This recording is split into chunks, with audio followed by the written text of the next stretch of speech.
Iran के पार energy ठिकानों पर 5 दिन तक हमला रोकने का ऐलान किया था, लेकिन इसका मतलब पूरी तरह से युद्ध रुकना नहीं है। देखिए, जमीन पर हालात बेहद अलग हैं। युद्ध विराम के ऐलान के बाद भी कई जगह हमले लगातार जारी रहे। ट्रंप के बयान के बाद इजराइल ने तेहरान में बड़े हवाई हमले किए। आईआरजीसी मुख्यालय, मिसाइल फैक्ट्री और इंटेलिजेंस सेंटर को टारगेट करने की कोशिश की गई। इसके अलावा ईरान के अंदर इस्फहान और खुर्रम शहर जैसे इलाकों में ऊर्जा और सैन्य इंफ्रास्ट्रक्चर को भी नुकसान पहुंचाए जाने की खबर आई। इस हमले के बाद ईरान की ओर से जवाबी हमले में और तेल अवीव पर मिसाइल और ड्रोन से अटैक किए गए। वहीं इजराइल ने बेरूत और दक्षिण लेबनान के हिजबुल्लाह ठिकानों पर हमले जारी रखे। आपको बता दें कि जंग में अब तक कई देशों में जंग की आग फैलने की बातें सामने आई। ट्रंप के ऐलान के बाद भी खाड़ी के तमाम इलाकों में युद्ध अभी भी जारी है। तो बड़ी खबर आपको इसी से जुड़ी हुई बताते हैं। मिडिल ईस्ट में जारी जंग का असर पूरी दुनिया में देखा जा रहा है। अर्थव्यवस्थाओं की सांसें फूल रही हैं। विकासशील देशों की प्रगति पर विराम लग चुका है। भारत हो या श्रीलंका, पाकिस्तान हो या बांग्लादेश, यूरोप की रोशन गलियों से लेकर अफ्रीका के बाजारों तक हर तरफ एक ही शोर है और वो है आर्थिक इमरजेंसी का। देखिए, अलग अलग तस्वीरें हम आपको अलग अलग देशों की दिखा रहे हैं। कहीं 4 दिन का वर्किंग वीक लागू हो रहा है, तो कहीं राशनिंग के लिए डिजिटल कोड का सहारा लिया जा रहा है। ऐसे में सवाल उठ रहे हैं कि क्या युद्ध के चलते दुनिया एक बड़े महाविनाशकारी मंदी की ओर बढ़ रही है? क्या ट्रंप की जिद ने दुनिया की तबाही का रास्ता चुन लिया है और अब तमाम मुल्क जो हैं वो युद्ध विराम लगाए जाने की अपील भी कर रहे हैं और भारत ने भी ये कहा कि मध्यस्थता करनी होगी, युद्ध को रोकना होगा। इस बीच बड़ी खबर आ रही है, ईरान के साथ जंग में दुनिया पर भारी असर। युद्ध के चलते ग्लोबल इकोनॉमी पर असर पड़ा है, दबाव पड़ा है। श्रीलंका, पाकिस्तान, बांग्लादेश ने अब कड़े फैसले लिए हैं। यूरोप से लेकर अफ्रीका तक इमरजेंसी जैसे फैसले लिए गए हैं। कई जगहों पर ऑफिस आवर्स जो हैं वो कम कर दिए गए हैं। कई जगहों पर अब कुछ दिन ही ऑफिस जाना होगा। स्कूल बंद किए जा रहे हैं। महंगाई इतनी ज्यादा हो रही है कि पेट्रोल डीजल की खपत कैसे कम की जाए, इस पर अब तमाम मुल्क, खासतौर पर जो एशियाई मुल्क हैं, वो फैसले लेने लगे हैं। तो असर दिखने लगा है। ग्लोबल इकोनॉमी पर भारी दबाव पड़ा है, जिस तरह से स्ट्रेट ऑफ हॉर्मुज बंद है। इसके अलावा जो गल्फ कंट्रीज हैं उनकी एनर्जी इंफ्रास्ट्रक्चर पर हमले ईरान की तरफ से किए गए और यही वजह है कि वेस्ट एशिया पूरा का पूरा प्रभावित है। और देखिए, कई जगहों पर, कई देशों में अब इस हालात को देखते हुए अब फैसले लिए जा रहे हैं ताकि एनर्जी को कंजर्व किया जा सके। तो आइए आपको विस्तार से समझाते हैं कि वॉर के चलते एशिया समेत यूरोप और अफ्रीका में आखिर क्या क्या इमरजेंसी वाले फैसले लिए गए हैं। तो चलिए बताते हैं आपको फटाफट से। तो दुनिया की तिजोरी पर महामंदी की मार पड़ रही है और ऐसे में श्रीलंका की सबसे पहले बात कर लें तो मार्च 2026 में आक्रामक संरक्षण उपाय लागू यहां पर किया गया है। इस उपाय में क्या किया जाएगा? दरअसल फ्यूल की इमरजेंसी खरीद और जो राशनिंग है वो शुरू कर दी गई है। इसके अलावा सरकारी कर्मचारियों के लिए 4 दिन का वर्किंग वीक होगा। गाड़ियों को QR कोड के आधार पर ही फ्यूल दिया जा रहा है। और बांग्लादेश की बात करें तो यहाँ पर IMF से मदद की गुहार लगाई गई है। $2 मिलियन के फंड की मांग बांग्लादेश ने फिलहाल IMF से कही है। 95% ऊर्जा आयात पर निर्भर है। फ्यूल संकट पर दूसरे देशों से मदद मांगने को बांग्लादेश मजबूर है। बात पाकिस्तान की करें तो इसका भी विदेशी मुद्रा भंडार जो है वो बेहद कम हो चुका है और महंगाई यहाँ पर लगभग 35% तक बढ़ चुकी है। फ्यूल संकट के चलते सरकारी कार्यक्रम रद्द किए जा रहे। तेल बचाने के लिए स्कूल कॉलेज बंद है। आयात पर प्रतिबंध से उद्योग भी ठप पड़े हुए हैं। पाकिस्तान के हालात आपने देखे। बात यूरोप की भी कर लेते हैं। यहाँ टैरिफ और युद्ध की दोहरी मार देखने को मिल रही है। तेल की कीमत बढ़ने से महंगाई यहाँ बढ़ गई है। वॉर टैरिफ से GDP ग्रोथ को झटका लगा है। बात अफ्रीका की करें तो अफ्रीका के कई देशों पर कर्ज का संकट शुरू हो गया है। कर्ज मिलना यहाँ मुश्किल हो चुका है, महंगा हो गया है। दूसरे देशों ने आर्थिक सहायता में कमी कर दी है। बुनियादी ढांचे और ऊर्जा के क्षेत्र में भी निवेश पूरी तरीके से ठप हो चुका है।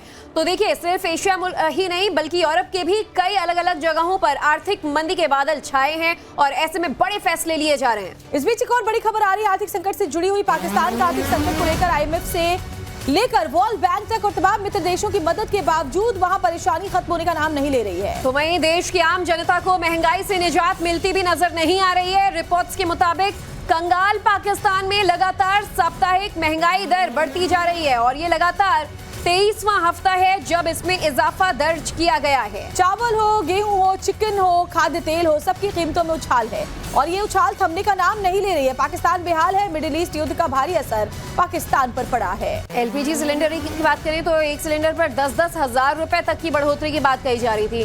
वहीं पेट्रोल डीजल की कीमतों में भी भारी बढ़ोतरी हुई है।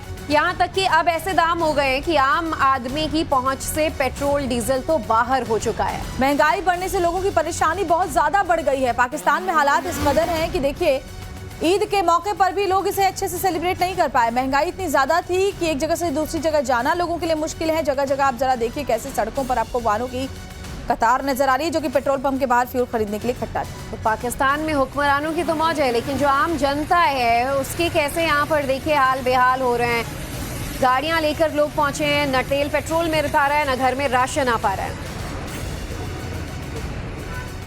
और आइए अब समझते हैं युद्ध के चलते पाकिस्तान में क्या हालात हैं, क्या कुछ चल रहा है और क्यों वहां हाहाकार मचा है। तो पाकिस्तान में हड़कंप क्यों है, इसको ऐसे समझिए कि ईरान युद्ध से मिडिल ईस्ट में तेल सप्लाई प्रभावित हुई है। हॉर्मुज़ स्ट्रेट संकट से पाकिस्तान पर बड़ा असर पड़ा है। पाकिस्तान में पेट्रोल डीजल के दाम में शुरुआत से ही ज्यादातर बढ़ोतरी देखी गई और पेट्रोल की कीमत 321 रुपए और डीजल 335 रुपए प्रति लीटर को पार कर चुका है। फ्यूल बचाने के लिए अब वहां पर 4 दिन का वर्क वीक लागू कर दिया गया है। स्कूल बंद है, कॉलेज में ऑनलाइन क्लासेस चल रही हैं। सरकारी विभागों में भी लगभग 50% की फ्यूल कटौती कर दी गई है, यानी वर्क फ्रॉम होम लागू किया गया है। जितने भी सरकारी डिपार्टमेंट्स हैं उनके एम्प्लॉइज को कहा गया है कि वो 4 ही दिन ऑफिस आए या ज्यादातर वर्क फ्रॉम होम करें। लेकिन इसका मतलब ये नहीं है कि उन्हें पैसा पूरा मिलेगा। 4 दिन काम करेंगे तो उतना ही पैसा मिलेगा क्योंकि सैलरी कट किया जाएगा और खर्चों में भारी कमी भी लागू पाकिस्तान में कर दी गई है। इस बीच एक और बड़ी खबर पाकिस्तान में महंगाई से जुड़ी। पाकिस्तान में सब्जियों की भारी कालाबाजारी हो रही है। भिंडी की कीमत 400 रुपए किलो। महंगाई से निपटने के लिए अधिकारी सड़क पर उतर आए हैं। कालाबाजारी करने वालों के ठेले जब्त किए जा रहे हैं। बड़ी खबर हम आपको बता रहे हैं। महंगाई से निपटने के लिए हालात अब ये हैं कि अधिकारी भी सड़क पर उतरकर अब विरोध कर रहे हैं। और देखिए ये ऐसी मुझे लगता है ग्लोबल समस्या है श्वेता कि कहीं पर भी महंगाई बढ़ती है तो काला बाजारी पहले शुरू हो जाती है। और पाकिस्तान के तो सबसे बुरे हाल है कि जैसे ही यहाँ पर महंगाई बढ़ी अब सब्जियों की भी काला बाजारी होने लगी। 1-1 किलो भिंडी 400 रुपए में बेचा जा रहा है। भिंडी भी है। भिंडी किस तरह मिली? कहाँ से? कहाँ से लेकर आए? यहाँ से। और क्या लिया? भिंडी की कीमत क्या है? भिंडी के अंदर मसला आया मैम। 400 की मिली है दुकान का। 400 रुपए किलो थी। 200 की आधा किलो मिली। किधर दुकान किधर है? उधर आगे थी। क्यों? इसी बाजार में आगे जाके चेक करवा करिए बेटे। क्या भाव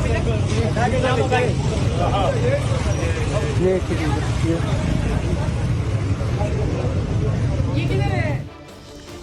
तो इतना ही नहीं, युद्ध के चलते पाकिस्तान भुखमरी के कगार पर आ गया है। वहां चर्चा अब इस बात की छिड़ गई है कि आवाम को आटा चावल दाल चाहिए या कश्मीर।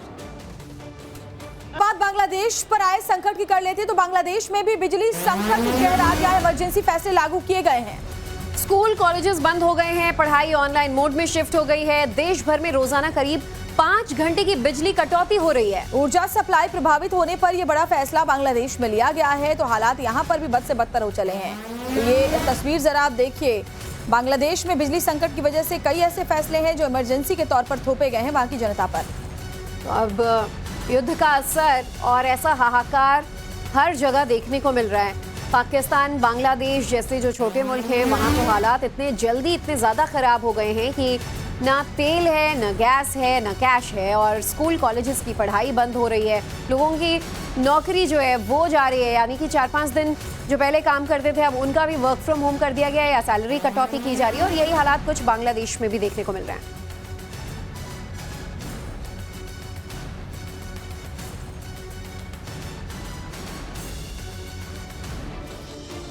तो कुछ और जानकारी आपको देते हैं। ईरान के भयंकर युद्ध की वजह से कैसे भारी संकट मचा हुआ है। बांग्लादेश की बात करें, यहाँ बिजली संकट गहरा रहा है। बड़े फैसले लागू किए गए हैं। क्या क्या फैसले हैं? कई इलाकों में रोजाना घंटों बिजली कटौती शुरू कर दी गई है। बिजली बचाने के लिए हालात ये हैं कि स्कूल कॉलेज बंद कर दिए गए हैं। सभी शैक्षणिक संस्थानों को बंद करने के आदेश दिए गए। यूनिवर्सिटी हो, स्कूल हो, कोचिंग सेंटर हो, सभी से प्रभावित हैं। दरअसल मिडिल ईस्ट तनाव से ईंधन सप्लाई पर असर पड़ा है। संकट गहरा चुका है। देश अपनी 95% ऊर्जा जरूरत आयात पर निर्भर है और यही वजह है कि आयात कम होने से इस तरह के इमरजेंसी फैसले अब लागू करने पड़े हैं। वैसे ऐसा नहीं है कि मिडिल ईस्ट में जारी जंग का असर भारत पर नहीं पड़ा है। बड़ी खबर आपको भारत से जुड़ी हुई बताते हैं। देखेंगे कि गैस और तेल की सप्लाई प्रभावित होने की अफवाह के चलते एजेंसियों के बाहर लोगों की लंबी लंबी कतारें लगी हुई हैं। अब मूडीज की भी मिडिल ईस्ट संकट को लेकर के जो रिपोर्ट सामने आई है वो डराने वाली है। मिडिल ईस्ट संकट पर मूडीज की बड़ी चेतावनी, युद्ध के चलते विकास की रफ्तार पर ब्रेक लग सकता है। तो जंग अगर लंबी हुई तो आर्थिक रफ्तार पर ब्रेक लगेगा। भारत में जीडीपी में भी गिरावट दर्ज की जा सकती है। खतरा मंडरा रहा है। सरकार सब्सिडी और कंट्रोल से असर कम करने में जुटी हुई है। तो विकास की जिस रफ्तार पर हिंदुस्तान चल रहा था उस पर ब्रेक लग सकता है। जंग लंबी हुई तो आर्थिक रफ्तार को नुकसान झेलना पड़ेगा, ये मूडीज की रिपोर्ट में दावा किया गया है। हिंदुस्तान के लिए भी ये चेतावनी जारी की गई है मूडीज की। मिडल ईस्ट संघर्ष से भी भारत की जीडीपी को ये बड़ा खतरा है। और देखिए जो रिपोर्ट जारी हुई है मूडीज की, वो ये कह रही है कि जीडीपी में 3-4 पॉइंट की गिरावट दर्ज की जा सकती है।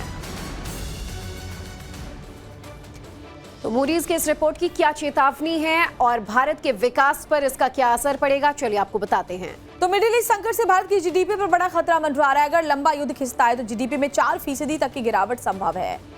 और एशिया प्रशांत में सबसे ज्यादा भारत प्रभावित होगा। भारत की अर्थव्यवस्था जो है वो सबसे हाई रिस्क कैटेगरी में आ गई है। और इसका सबसे बड़ा जो कारण है तेल और गैस पर भारी निर्भरता भारत की है। भारत क्योंकि अपनी जरूरत का 80 से 85% तेल आयात करता है और ये सप्लाई चेन जो है वो बाधित होती जा रही है और इससे तेल महंगा हुआ तो फिर महंगाई बढ़ेगी, व्यापार घाटा होगा। चालू खाता का जो घाटा है वो भी बढ़ सकता है। रुपए पर दबाव पड़ेगा, बाजार में गिरावट के संकेत लगातार हम देख ही रहे हैं। एशिया की ग्रोथ भी घटकर 4% तक आने का अनुमान जताया गया इस रिपोर्ट में। तो देखिए मूडीज की रिपोर्ट कह रही है कि भारत में खास तौर पर एशिया के जो तमाम मुल्क हैं उनके मुकाबले सबसे ज्यादा असर पड़ेगा, क्योंकि भारत अब तक विकास के राह पर अग्रसर था और इस पर अब ब्रेक लगता नजर आ रहा है। फिलहाल एक और बड़ी खबर सामने आ रही है। पाकिस्तान बांग्लादेश की तरह ही पड़ोसी देश श्रीलंका में भी उनका असर दिखने लगा है। यहाँ ऑयल संकट से निपटने के लिए सरकार ने इमरजेंसी फैसले ले लिए हैं। ऑयल संकट से निपटने के लिए श्रीलंका सरकार ने क्या फैसले लिए आपको बताते हैं। यहाँ पर पेट्रोल डीजल लेने के लिए अब QR कोड सिस्टम लागू कर दिया गया है, यानी कि गाड़ियों के लिए जो फ्यूल की लिमिट है वो तय कर दी गई है कि किस गाड़ी को कितना मैक्सिमम फ्यूल दिया जा सकता है कि लोग इसकी होर्डिंग ना शुरू कर दें, लोग यहाँ पर भर भर कर स्टॉक न रखने लगे। तो कालाबाजारी को रोकने के लिए इस तरह के फैसले लिए जा रहे हैं और साथ ही फ्यूल की बर्बादी रोकने के लिए भी ऐसे फैसले लेना बहुत अहम है। QR कोड दिखा करके ही फ्यूल मिल रहा है और उसकी भी लिमिट जो है वो तय कर दी गई है, उससे ज्यादा फ्यूल नहीं भरवाई जा सकेगी गाड़ी में। और यही वजह है, जरा देखिए गाड़ियों की लंबी कतार, क्योंकि लिमिट में फ्यूल मिलने की वजह से जल्दी भी फ्यूल खत्म हो रहा है गाड़ियों में और उन्हें बार बार पेट्रोल पंप का रुख करना पड़ रहा है। और QR कोड होने की वजह से ये पता चल जाता है कि कब कौन कितना फ्यूल ले रहा है, किसने आखिरी फ्यूल कब लिया, और इस वजह से एक तरीके से लगाम लगाया जा रहा है लोगों के फ्यूल खपत पर भी।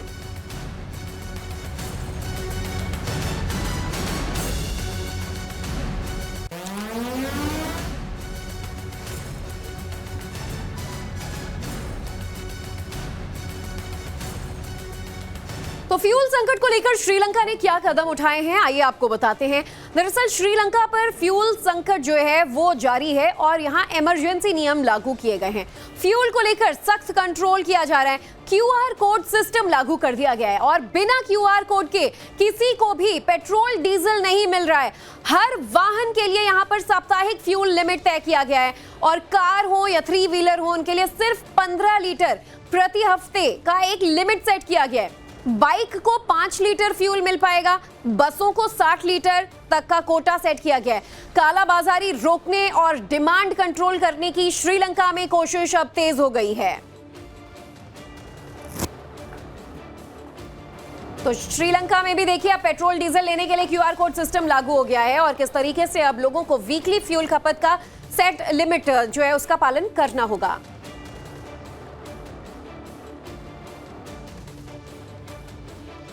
तो ये तो हुई भारत और पड़ोसी मुल्कों पर पड़े असर की बात। अब दुनिया के कुछ और देशों का हाल भी जान लेते हैं। तो आपको बताते हैं कि कहां-कहां तेल और गैस की किल्लत बरकरार है और दुनिया में हाहाकार मचा हुआ है। म्यांमार की बात करें तो म्यांमार में गाड़ियों पर ऑड इवन सिस्टम लागू कर दिया गया है। पेट्रोल डीजल की भारी कमी से फैसला है कि एक दिन छोड़कर ही सड़क पर अब गाड़ियां उतर पाएंगी। वहीं ट्रैफिक और फ्यूल खपत को कंट्रोल करने के लिए एक दिन ऑड तो एक दिन इवन का नियम यहाँ लागू किया गया है। इसके बाद बात न्यूजीलैंड की करते हैं। हफ्ते में एक दिन कार फ्री डे पर विचार कर रहे हैं ताकि लोगों से पब्लिक ट्रांसपोर्ट ज्यादा करने की, उसका उपयोग करने की अपील की जा रही है। ईंधन की बचत हो सके और प्रदूषण कम हो सके, ये सरकार का लक्ष्य है।